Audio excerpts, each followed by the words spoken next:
ಈಗ ನೀವೆಲ್ಲರೂ ಏನು ಜವಾಬ್ದಾರಿ ತಗೋಬೇಕಂತಂದರೆ, ಈಗ ಮೊದಲಿಂದ 2 ವರ್ಷದಿಂದ ನಮ್ಮ KSRTC DC ಅವರಾಗ್ಬೋದು, ಮ್ಯಾನೇಜರ್ ಆಗ್ಬೋದು, ನಾವು ಬಸ್ಸು ಪ್ರತಿ ದಿವಸ ನಿಮಗೆಲ್ಲ ಗೊತ್ತಿದೆ. ಹೋದ ಬಾರಿ ಮಧ್ಯಾಹ್ನ 1 ಗಂಟೆಗೆ ಬಂದಿದೆ, 2 ಗಂಟೆಗೆ ಬಂದಿದೆ ಬಸ್ಸು.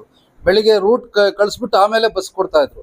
ಅವ್ರು 2 ವರ್ಷದಿಂದ ಹೇಳ್ತಾ ಇದ್ರು, ಒಂದು ದಿವ್ಸಕ್ಕೆ ನೀವು ನಿಗದಿ ಮಾಡಿ ಬರೋದಕ್ಕೆ, ನೇರವಾಗಿ ಬರೋದಕ್ಕೆ ನಾವು ಎಷ್ಟು ಬೇಕಾದರೂ ಬಸ್ ಕೊಡ್ತೀವಿ ಅಂತ. ಆದರೆ ಇವತ್ತು ಅವ್ರು ಹೇಳಿದ ಪ್ರಕಾರ ನಾವು ಇಲ್ಲಿ ಏನು ಪಟ್ಟಿ ಮಾಡ್ಕೊಂಡಿದ್ದೀವಿ ಅದ್ರ ಪ್ರಕಾರ ಅವರು ಕಳ್ಸೋಕೆ ಆಗ್ತಾ ಇಲ್ಲ. ಏನೋ ನಾವು ಕೇಳಿದ ಬಸ್ನ ಒಂದೇ ದಿವಸ ಮಾಡ್ಕೊಂಡ್ರು ಕಳ್ಸೋಕೆ ಆಗ್ತಾ ಇಲ್ಲ. ಆದ್ದರಿಂದ ಸ್ವಲ್ಪ ಎಲ್ಲ ಬದಲಾವಣೆ ಮಾಡಿದ್ದೀವಿ, ನಿಮ್ಮೆಲ್ರಿಗೂ ಮಾಹಿತಿ ತಿಳಿಸಿದ್ದೀವಿ. ಇನ್ನೂ ಯಾರ್ಯಾರು ಪಂಚಾಯತಿ ಮುಖಂಡರು ತಾವಿದ್ದೀರಿ, ಕೊಟ್ಟಿರ್ತಕ್ಕಂಥ ಡೇಟ್ ಏನು ತಾವೆಲ್ಲ ಹೇಳಿದ್ದೀರಿ, ಅದನ್ನು ಇನ್ನೊಂದು ಸಮಯ ಕನ್ಫರ್ಮ್ ಮಾಡಿಕೊಂಡು ನೀವೇನಾದರೂ ಸಣ್ಣ ಪುಟ್ಟ ಬದಲಾವಣೆ ಇದ್ದರೆ ಅದನ್ನು ಮಾಡ್ಕೋಬೇಕು.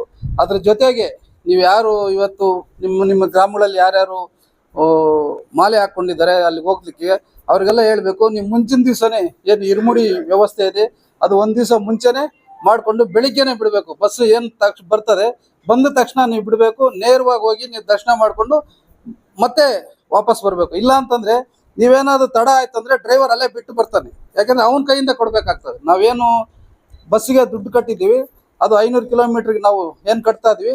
ನೀವು ಅಲ್ಲಿ ತಡ ಆದರೆ ಇಲ್ಲಿ ಡಿಪೋ ಅವರು ಏನು ಬೆಳಿಗ್ಗೆ 6 ಗಂಟೆಗೆ ಬಿಟ್ಟಿರ್ತಾರೆ, 6 ಗಂಟೆ ಒಳಗಡೆ ಮತ್ತೆ ಅವ್ರು ಡಿಪೋ ಸೇರಬೇಕಾಗುತ್ತೆ.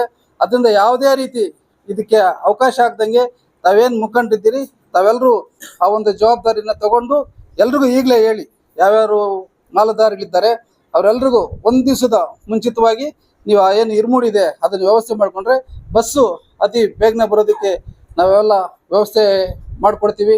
ಇವತ್ತು ಈಗಾಗಲೇ ತಮ್ಮೆಲ್ರಿಗೂ ಗೊತ್ತಿದೆ ಯಾವ ರೀತಿ ನಮ್ಮ ಸರ್ಕಾರದಿಂದ ಅನುದಾನಗಳು ಬರ್ತಾ ಇದೆ, ಏನಿದೆ ಅಂತೇಳ್ಬಿಟ್ಟು.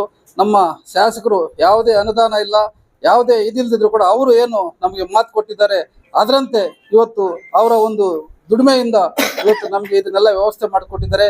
ಆ ತಾಯಿ ಅವರಿಗೆ ಇನ್ನೂ ಹೆಚ್ಚಿನ ಒಂದು ಈ ರೀತಿಯ ಒಂದು ಸೇವೆ ಮಾಡೋದಕ್ಕೆ ಹೆಚ್ಚಿನ ಶಕ್ತಿ ಕೊಡಲಿ ಅಂತ ಹೇಳ್ಬಿಟ್ಟು ನಾವೆಲ್ಲರೂ ಆ ತಾಯಿಯಲ್ಲಿ ಪ್ರಾರ್ಥಿಸ್ತಾ ಈ ಒಂದು ಕಾರ್ಯಕ್ರಮ ಏನು ನಾವು ಮಾಡ್ತಾ ಇದ್ವಿ ಇದೆಲ್ಲಿನೂ ಒಂದು ಚೂರು ಅವ್ಯವಸ್ಥೆ ಆಗದಂಗೆ ತಾವೇನು ಮುಖಂಡಿದ್ದೀರಿ ತಾವೆಲ್ಲರೂ ಅದನ್ನು ಜವಾಬ್ದಾರಿ ತಗೋಬೇಕು. ಈಗಾಗಲೇ ನಾಗರಾಜ್ ಅಣ್ಣವ್ರು ಹೇಳ್ದಂಗೆ ಬೇರೆ ಬೇರೆ ಊರುಗಳವ್ರನ್ನೆಲ್ಲ ಮಾಡ್ಕೊಂಡು ನಾವೆಲ್ಲರೂ ನಿಮ್ಗೆಲ್ರಿಗೂ ಆಧಾರ್ ಕಾರ್ಡ್ ಕೇಳಬೇಕಾಗಿತ್ತು.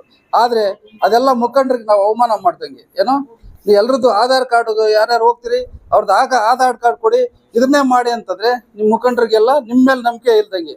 ಅದಕ್ಕೋಸ್ಕರ ಏನು ಆ ಒಂದು ನಂಬಿಕೆನ ಇಡೀ ಪಕ್ಷ ನಿಮ್ಮ ಮೇಲೆ ಇಟ್ಟಿದೆ ಅದು ವ್ಯವಸ್ಥಿತವಾಗಿ ಏನು ನಾವು ಮಾಡ್ತಾ ಇದ್ವಿ, ಇಲ್ಲಿನವ್ರಿಗೆ ಯಾರಿಗೂ ಅನಾನುಕೂಲ ಆಗ್ದಂಗೆ ನೀವು ಅದನ್ನು ವ್ಯವಸ್ಥೆ ಮಾಡಿ ಆ ಒಂದು ಒಳ್ಳೆಯ ಹೆಸರನ್ನ ತಂದುಕೊಡ್ಬೇಕು. ಏನು ನಾಳೆಯಿಂದ ಪ್ರಾರಂಭ ಆಗ್ತಾ ಇದೆ. ಯಾವ್ಯಾವ ಪಂಚಾಯತಿ ತಾವು ಯಾರು ಕೊಟ್ಟಿದ್ರಿ ಅಲ್ಲಿ ಎಲ್ಲರೂ ಜವಾಬ್ದಾರಿ ತಗೊಂಡು ಪಂಚಾಯತಿ ಮತ್ತು ಆ ಹೋಬಳಿ ಮುಖಂಡರೆಲ್ಲೂ ಜವಾಬ್ದಾರಿ ತಗೊಂಡು ಎಲ್ಲ ಬಸ್ಸನ್ನ ಅಲ್ಲಿ ಹೋಗ್ಬಿಟ್ಟು ಅವ್ರಿಗೆಲ್ಲ ಬೀಳ್ಕೊಡುಗೆ ಕೊಟ್ಟು ಸುಗಮವಾಗಿ ಹೋಗಿ ಬರೋದಕ್ಕೆ ತಾವೆಲ್ಲರೂ ಅವ್ರಿಗೆ ಮಾರ್ಗದರ್ಶನ ನೀಡಬೇಕು ಅಂತೇಳಿ ಜವಾಬ್ದಾರಿ ತಗೋಬೇಕಂತ ಈ ಸಂದರ್ಭದಲ್ಲಿ ಎಲ್ಲ ಮುಖಂಡರಲ್ಲಿ ಪ್ರಾರ್ಥನೆ ಮಾಡ್ತಾ ಈಗ ತಮ್ಮನ್ನು ಉದ್ದೇಶಿ ಮಾತಾಡಬೇಕಂತ ನಮ್ಮ ಪಕ್ಷದ ಶಾಸಕರಾಗಿರ್ತಕ್ಕಂಥ ಸಮೃದ್ಧಿ ಮಂಜುನಾಥ್ ಅವರು